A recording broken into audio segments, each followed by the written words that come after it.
Isang dekada nang nakararaan ng hagupitin ng mapaminsalang bagyong Ondoy ang Metro Manila. Balikan natin ang trahedyang nagturo ng maraming aral. Hindi po birong pagsik. Biro ang isa ng iba ng pinakamalakas na bagyo sa buong mundo sa kasaysayan. Matapos pagkakol sa 6 na pagkakataon, 3 ang bilang ng patay. Isinailalim na sa state of calamity ang lalawigan ng Albay, bunsod ng mga pagbahang dulot ng bagyong Christine. Sa gitna ng mga paglikas, isang sanggol ang nasawi.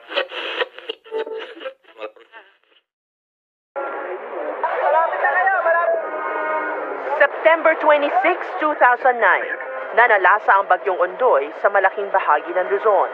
Ang ilang lugar sa Metro Manila, tulad na lang sa Pasig, ilang bahagi ng Rizal at sa Provident Village sa Marikina City na nalubog sa lampas bubong na baha. Sa tala ng National Disaster Risk Reduction and Management Council, aabot sa 464 ang namatay dahil sa bagyo. 11 bilyong pisong halaga naman ang pinsala sa mga infrastruktura at agrikultura. Delubyo ang idinulot ng bagyong Ondoy, pero nag-iwan din ito ng mga aral para mas maging handa tayong mga Pilipino. Naging isang ganap na bagyo na ang low pressure area na binabantayan ng Pag-asa sa silangan ng Luzon. Pumasok sa loob ng Philippine Area of Responsibility si Tropical Depression Christine kaninang alas 12 ng hating gabi. As of 4 a.m., namataan ang bagyo sa layong 1,090 km east ng southeastern Luzon. Taglay nito ang hangin na aabot sa 55 km per hour at bugso na 70 km per hour. Kumikilos si Bagyong Christine sa bilis na 30 km per hour pa west-southwestward. Tropical Storm Christine will make landfall in Isabela on Wednesday night, October 23, as it slightly accelerates while maintaining its strength, according to State Weather Bureau Pag-asa. Patuloy ang paglapit ng Bagyong Christine sa coastal waters ng Isabela. Base sa 8 p.m. bulletin ng Pag-asa, huling namataan ng bagyo sa layong 150 kilometers sa silangan ng Etiague, Isabela. Napanatili ng bagyo ang lakas ng hangin nasa 95 kilometers per hour, bugsong nasa 115 kilometers per hour, at kumikilos pa northwest sa bilis na 15 kilometers per hour. Inaasahang maglalandfall ito sa Isabela ngayong gabi o bukas na umaga. At nakataas ngayon ang signal number 3 sa Isabela, Kalinga, Mountain Province, Ifugao at southern portion ng Abra. Gayon din po sa Benguet, Quirino, Nueva Vizcaya, northern at central portions ng Aurora, northern portion ng Nueva Ecija, La Union, pati na sa central at southern portions ng Ilocos Sur. Naglandfall na kaninang alas 12:30 si Severe Tropical Storm Christine sa munisipalidad ng Divilacan sa Isabela. Sa bulletin ng Pag-asa, as of 4 a.m., huling namataan ang sentro ng Bagyong Christine sa vicinity ng Macon, Isabela. Napanatili nito ang lakas ng hanging aabot sa 95 km per hour at bugso na 160 km per hour. Bahagya namang bumagal ang pagkilos nito pa west-northwest sa bilis na 15 km per hour. Nakataas ang tropical cyclone wind signal number 3 sa southern portion of Cagayan, Isabela, Quirino, Nueva Vizcaya, Kalinga, Mountain Province, Ifugao, southern portion of Abra, Benguet, northern and central portions of Aurora, northern portion of Nueva Ecija, northern portion of Tarlac, northern portion of Zambales, Pangasinan, La Union, central and southern portions of Ilocos. Sa kasalukuyang panahon, iba't ibang kalamidad ang kinakaharap ng ating bansa. Kalakip nito ang mga pinsalang naitutulot sa pamumuhay ng mga mamamayang Pilipino. Sa mga nagdaang panahon, tila palakas ang mga kalamidad na ating kinakaharap. Isa na rito ang bagyong Yolanda at Ondoy, na naging makasaysayan sa lahat ng mga bagyong nagdaan sa ating bansa. Noong Oktubre taong 2024, hinagupit na mapaminsalang Severe Tropical Storm Trami o mas kilala sa tawag na Bagyong Christine ang bansang Pilipinas. Isa sa mga lubos na naapektuhan na lugar sa ating bansa ay ang Catanduanes, Bicol at marami pang iba.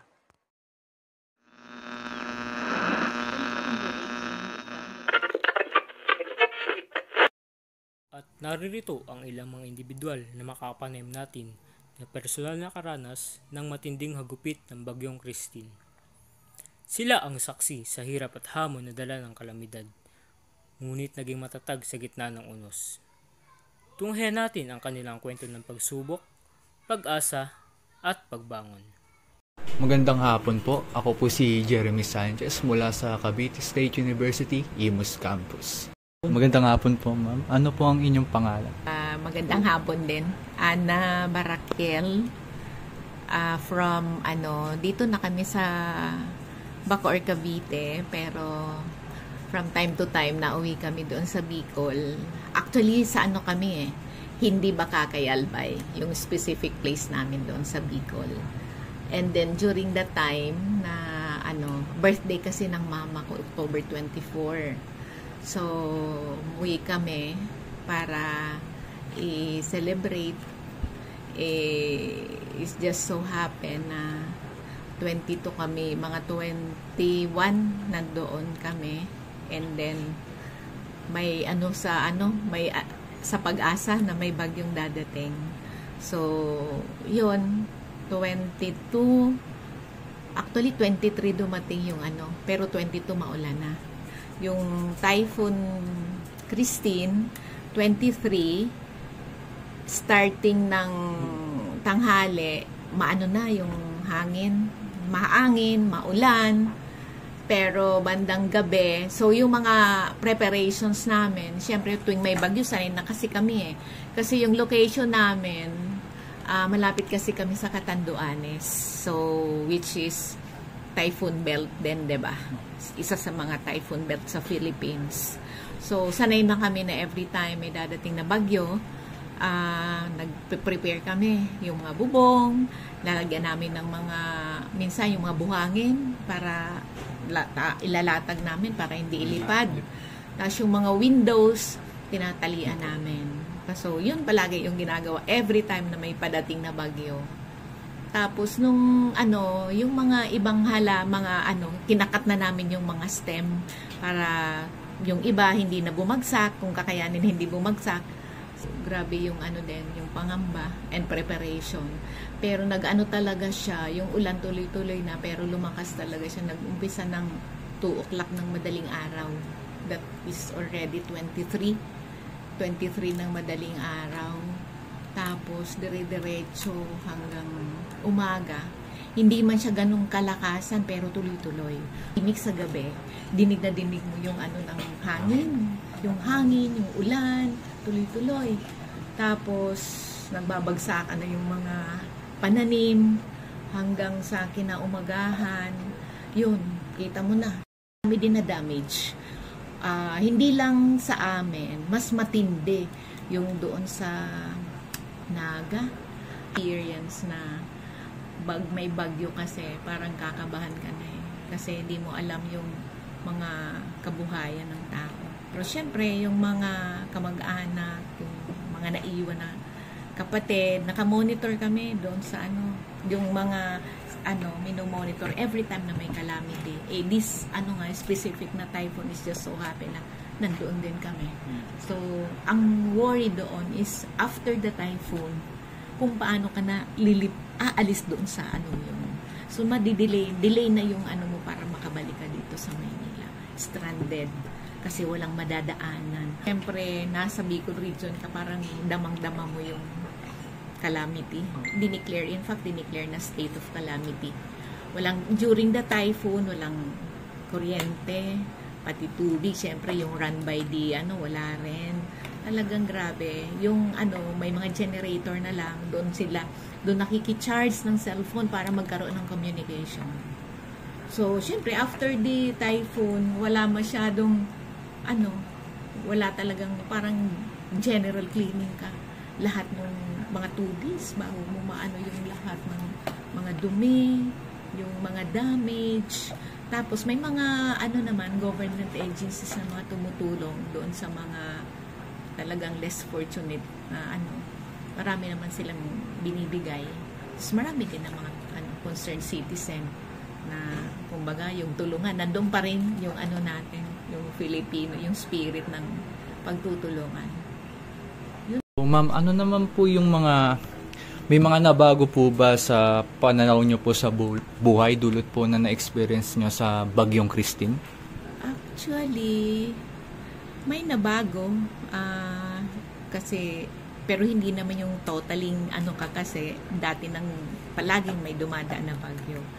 Pero lately, yung realization na yung baha, yun nga, yung nabanggit ko before, na yung mga areas na hindi naman binabaha, ngayon flooded talaga na hindi makadaan yung mga sasakyan. So yung parang yung pananaw ko is, yung reflection ko is, maging aware tayo, maging conscious tayo sa ating environment na hindi dapat putulin. Alam mo yun, yung ang iba kasi parang gahaman sa sad to say, no? Sorry for the word. Para lang sila kumita ng kumita. I-develop without considering yung mga after effect kung anong mangyayari. Kasi imagine yung naga, yung hindi yung binabaha for so many maraming dumadan, hindi yun talaga naggaganon na flooded na stranded talaga, stagnant yung water at saka ang lalim. So, yun nung nagtatanong-tanong kami, yun yung sinasabi nila na kasi maraming developments na pumasok, yung mga resort, hindi yung drainage, kaya parang ganun nangyari.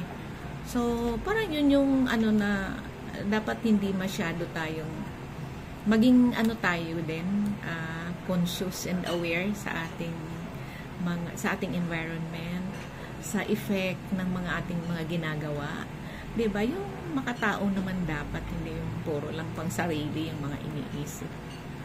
Dapat lenient, medyo mahigpit din ang mga government na pag pinatupad nila yon, see to it na properly discharge, properly yung drainage ng mga developments na para hindi mag-cause ng ganitong damage sa life and properties. Yun lang. Maraming salamat po, ma'am. Ano po ulit pangalan niyo, ma'am? Ana Barakiel. Maraming salamat po, Ma'am Ana, dahil sinamahan niyo po kaming makapanayam ko po kayo ngayong araw sa aming interview. So muli po, ako po si Jeremy Sanchez, isang mag-aaral mula sa Cavite State University, Imus Campus, from BSCS 2B. Ayun lang po, maraming salamat po. My pleasure. Ano pong pangalan niyo? Norma Cortez.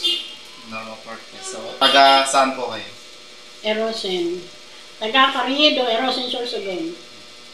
Gaano na kayo katagal nakatira? Mula pa kami ng 1974.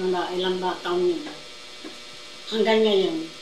Year 2024. Kamusta yung yung naging karanasan niyo habang Bagyong Christine? Siyempre, may takot din. Kasi nga, ang mga saging, lahat, buwan. Na nga ako kasi, sabi ko may bunga na, nabuwal pa. Hindi naman pwede kainin yun kasi pag kung sa lupyat pa, maliit. Kaya hindi pa pwede kainin, kaya pinabayaan ko na lang mabulok yun. Kaya lang, kinainisan ko. Kinaumagahan ng bagyo na yun. Makita ko nabuwal lahat. Sabi ko, ano ba yan? Bakit ba ang saging nabuwal? Kung tuwing bagyo, ang saging ko nabubuwal. Sana naman, sa susunod, wala nang bagyo na magbuwal ng saging ko. Okay naman po kayo, no? Wala naman na pahamak sa family. Wala naman. Salamat sa Diyos at ligtas naman kami.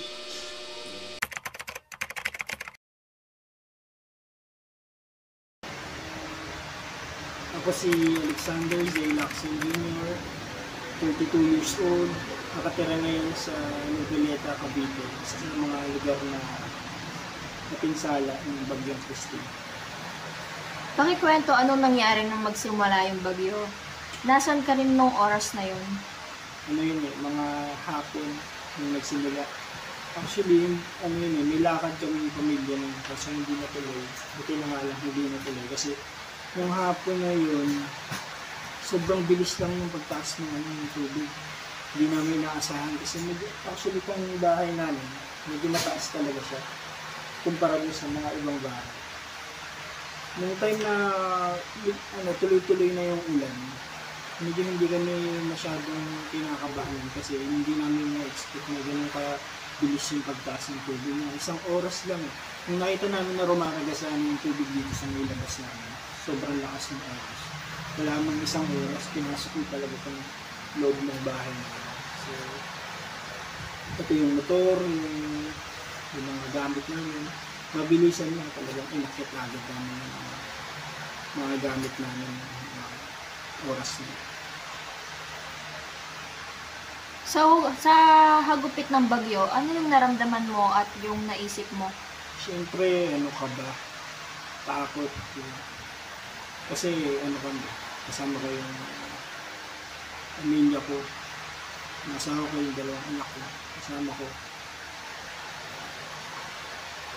Hindi na yung sa sarili ko. Natakot ako para sa mga pamilya ko.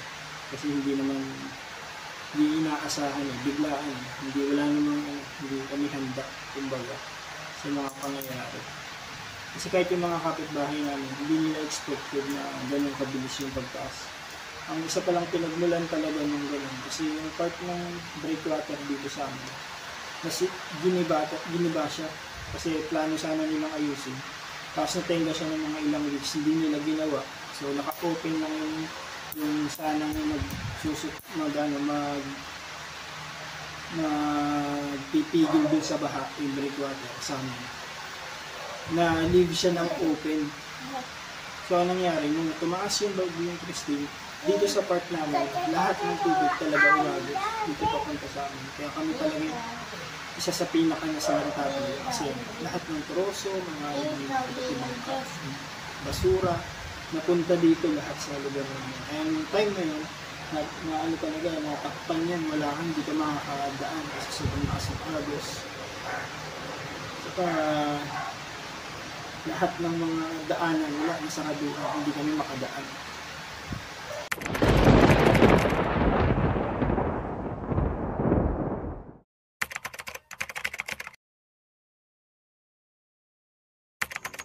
Simple at masaya lang po yung buhay namin noon.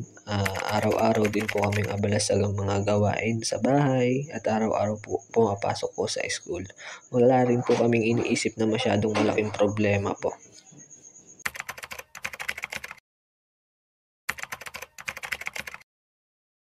Yes po, aware naman po kami na may paparating po na malakas na bagyo.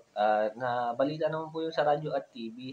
Nag-focus po kami agad sa nung narinig namin yun, nadadaan nga daw po dito yung malakas na bagyo, dadaan sa Nueva Ecija, at una po, dadaan po kasi siya sa Lupao, tapos sunod po dito sa bayan ng Laur.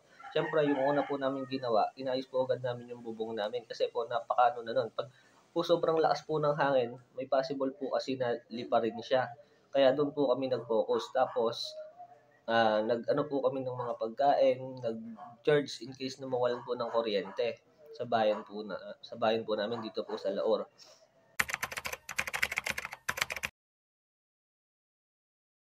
Nung magsimula yung bagyo, napakalakas ng hangin at ulan. Nasa loob lang kami ng bahay at nagkukumpol sa isang kwarto. Nawalan ng kuryente kaya kandila lang ang ilaw namin. Napakalakas ng hangin noon nung araw na yon. Nagtumbahan na maski malaking puno at naglipada na din yung mga yero. Pumasok kasi yung bagyo dito sa bandang hapon na, I think mga 2 PM. At ayun, sumisipol na at napakalakas na ng hangin.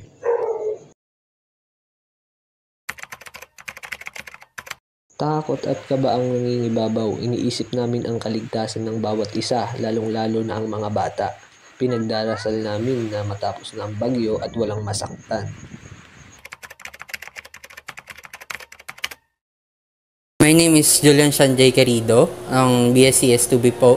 At mag-interview po tayo about po sa ginawa po ng mga volunteers and rescuer nung Bagyong Christine. Tas ano po ang pangalan niya? Ako po si John Vincent Vargas, ang currently the Vice President of Cubs to Heroes Aiding Response Team, ang responsible para sa lahat ng pag-rescue and volunteers natin in terms of medical attention po sa loob ng campus. Thank you po. Ano po yung mga naging hamon po sa inyo sa pag-rescue or pagtulong po habang bumabagyo? Isa sa naging hamon namin is yung kawalan ng kuryente actually. Kasi nung nawalan ng kuryente, parang lahat kami ay nauubusan ng battery. So, isa sa pinakamalaking hamon yun. Aside doon, dahil nga may bagyo, nawalan kami ng signal. So, nahirapan kami humanap ng signal para makontak yung mga tao namin sa field. So, buti na lang, katulong natin ng ROTC nun. Nakapag-rescue kami ng halos almost 100 person sa gabing yun nung bumaha dito sa may IMS. Then nagpadala na rin sila ng tao sa may Rosario, which is wala din masyadong volunteer. So yun. Buti na lang talaga merong ROTC na tumulong sa atin. Okay. Pagkatapos po ng bagyo, ano pong action na ginawa nyo pagkatapos po nung humupa yung bagyo po mismo? Actually, during bagyo, dun kami nagkaroon ng pag-iisip na gumawa ng program, which is yung donation drive nga na hineld namin. So, during bagyo, inisip na namin. So, after nung bagyo, naggawa na agad kami ng papers na requirements para maisakatuparan natin yung program. No? After dun, syempre, nag-advertise na kami na meron kaming program.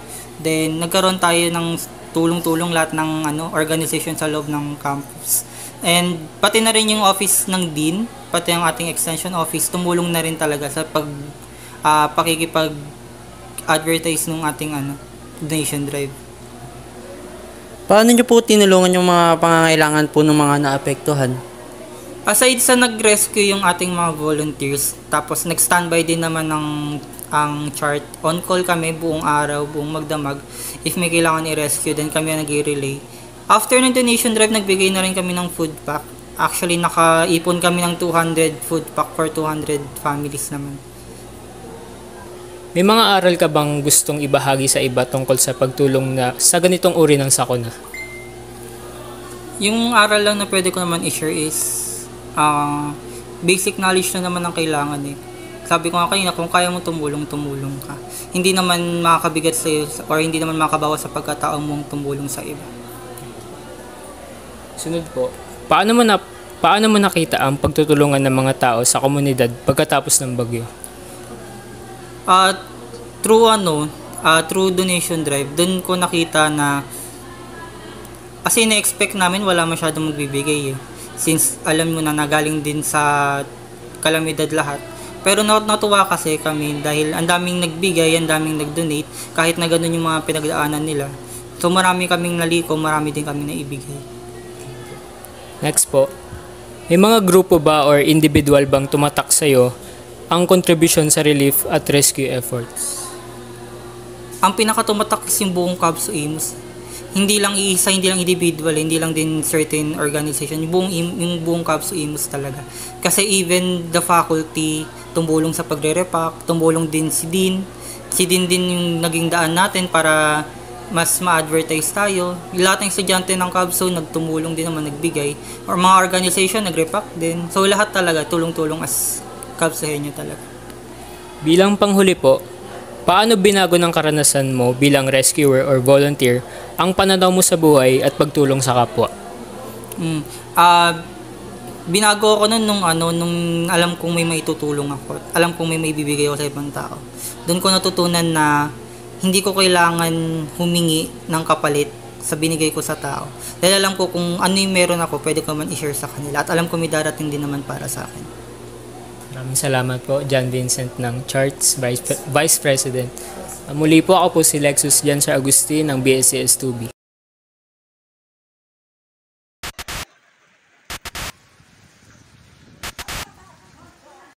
Sa kasagsagan ng Bagyong Christine, isa ang Angat Buhay Foundation sa mga organisasyong unang nagpaabot ng tulong sa ating mga kababayan na lubos na sinalanta. Ang Angat Buhay Foundation ay isang uri ng NGO o non-government organization sa ating bansa. At sa loob lamang ng ilang oras ay bumuho sa mga donasyon upang magbigay suporta sa pagtulong na kanilang ginagawa noong kasagsagan ng Bagyong Christine. Umabot sa halos 22.8 million ang mga cash donations na natanggap ng Angat Buhay Foundations mula sa iba't ibang negosyante at kapwa nating Pilipino. Dito na ipakita ng Angat Buhay Foundation ang tunay na kahulugan ng bayanihan dahil marami sa ating mga kababayan ang nagpaabot ng tulong kahit sa maliit na halaga o kahit ano pang donasyon.